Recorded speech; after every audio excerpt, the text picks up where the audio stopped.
before we start talking about the hip car, we, just like in the shoulder, want to understand the rotation of our hip. So if I drew the X instead of here on my bicep, but here on my thigh, turning that X toward the inside is internal rotation. Turning that X toward the outside is external rotation. It's going to be a little trickier as the leg goes around, but it's a little easier I find on the hip instead of the shoulder because it doesn't move quite as far. So to do a hip car standing up, you're going to need something to support you for balance. I'm using this mace here, but I would just suggest something a little bit more sturdy, like a wall or a squat rack or something like that. So first we want to start in adduction. So we're going to cross that leg over, bending the knees slightly to try to scoop the ankle up. By scooping my ankle up, I'm turning my thigh out. So I'm maximizing my external rotation as I bring my hip into flexion, so knee toward my chest. At a certain point, I'm not going to be able to maintain this external rotation and get my knee any closer to my chest, so we're going to let that rotation unwind slightly, so the foot's going to come under the knee as I keep lifting the knee up. Once I can't go any higher, I'm going to open that leg to the side. Just like with the spine car, we want to think headlights on the hips.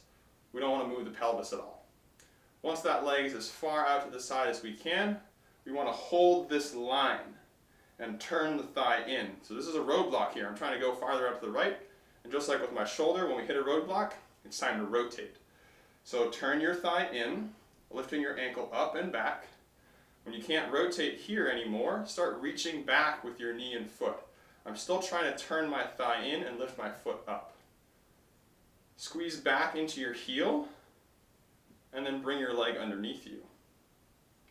To change directions, we're just going to kick behind toward the heel, lift the knee and foot out to the side as high as you can. Try to keep your foot and knee at the same height.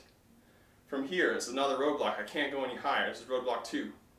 So I'm going to externally rotate my thigh. So I'm going to send my foot forwards, thighs turning back and out as I bring my knee into my armpit. Keep trying to externally rotate your thigh as you flex the hip, squeezing it back over to the midline, crossing the ankle over the same way we can. I'll show you one more repetition from the side. We begin with that scoop, that hacky sack motion, ankle across and scooping up. That's thigh externally rotating as we add flexion to the hip. Drop that foot under your knee to unwind the rotation, keep hiking the knee, then open your leg out to the side. When you're stuck at roadblock 1, internally rotate the thigh, scooping your foot up. Keep lifting that foot, keep turning the thigh as you kick behind you. Kick as far back as you can. You should find your glutes here, and then come underneath. To reverse directions, we kick back, we lift to the side, knee and foot traveling together. Roadblock 2, when we're stuck, externally rotate the thigh. Send your foot forward, bring your knee into your armpit. Keep sending that foot forward as we travel back the way we came, across, and down.